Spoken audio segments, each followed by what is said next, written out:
최근 누리호의 결합이 완료된 사진이 공개되면서 엄청난 화제를 모으고 있습니다. 이제 정말 2차 발사 준비가 거의 다 된 것인데요. 누리호 2차 발사는 1차 발사에서 겪은 실패를 바탕으로 대대적인 변화를 주었다고 합니다. 당초 15일에 발사가 예정되어 있었지만 기상 악화로 16일로 연기되었는데 이 소식이 일본에도 전해지면서 일본인들이 신나서 조롱하고 있다고 하는데요.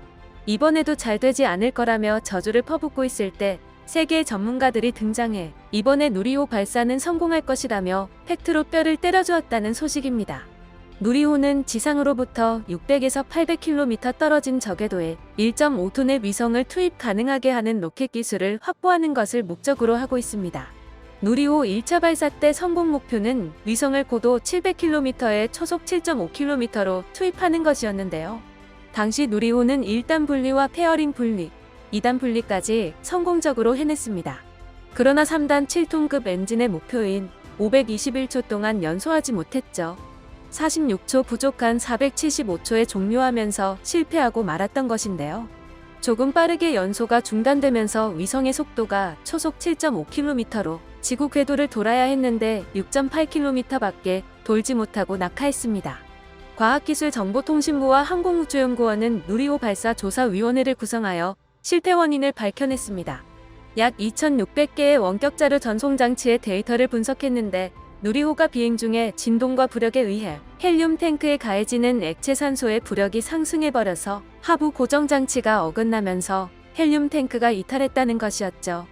누리호를 거침없이 분해하면서 알아낸 것이었는데 이것은 누리호가 한국의 독자 기술로 만들어진 것이었기에 가능한 것이었죠. 외국 기술이었다면 기술 유출을 방지하기 위해 기체에 접근조차 할 수 없었을 것입니다. 국산화가 정말 중요하다는 점을 시사하는 사례가 되었죠. 많은 노력으로 2차 발사는 1차 발사 때와는 다를 것이라고 전망되고 있습니다. 이번에는 성공할 것이라고 기대를 모으고 있었는데 문제가 생겼습니다. 기상 악화의 변수가 터진 것이었습니다. 원래 15일에 발사할 예정이었는데 비 소식이 예보되고 말았죠.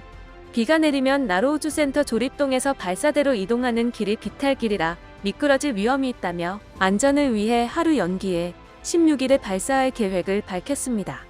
비뿐만 아니라 강풍까지 예고되어 기술진들이 위험해질 수 있기 때문에 어쩔 수 없는 선택이었죠. 보통 우주발사체는 평균 풍속이 초속 15cm 이하, 최대 순간 풍속이 초속 21cm 이하일 때 발사가 가능한데 기상 예보에 따르면 이를 훌쩍 넘을 것으로 보여져 도저히 연기를 하지 않을 수 없었습니다. 이 소식은 일본에도 보도되었는데 일본 누리꾼들은 이때다 하며 조롱하고 나섰습니다. 1차 때 한 번 실패했었고 2차 때도 변수가 생겨 제대로 되지 않는 상황이라 놀리기에는 최적의 조건이었죠. 2차 발사마저도 실패했을 때의 변명은 하루 연기했을 때 기기의 결함이 발생했다. 그것이 없었다면 성공했을 것이다 정도 되려나.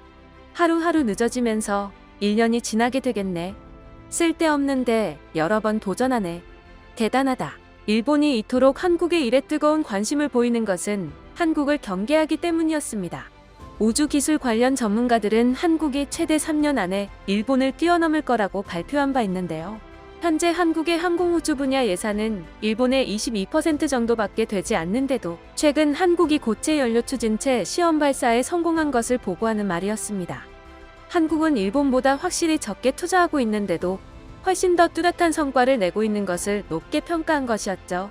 심지어 한국 예산은 중국 예산의 8%밖에 되지 않습니다. 이런 상황에서 전보다 투자가 조금이라도 늘어나게 된다면 일본, 중국을 뛰어넘는 것은 한순간일 것이라는 분석이죠. 16일에 있을 누리호 2차 발사가 성공적으로 이루어져 일본의 콧대를 눌러주면 좋겠습니다.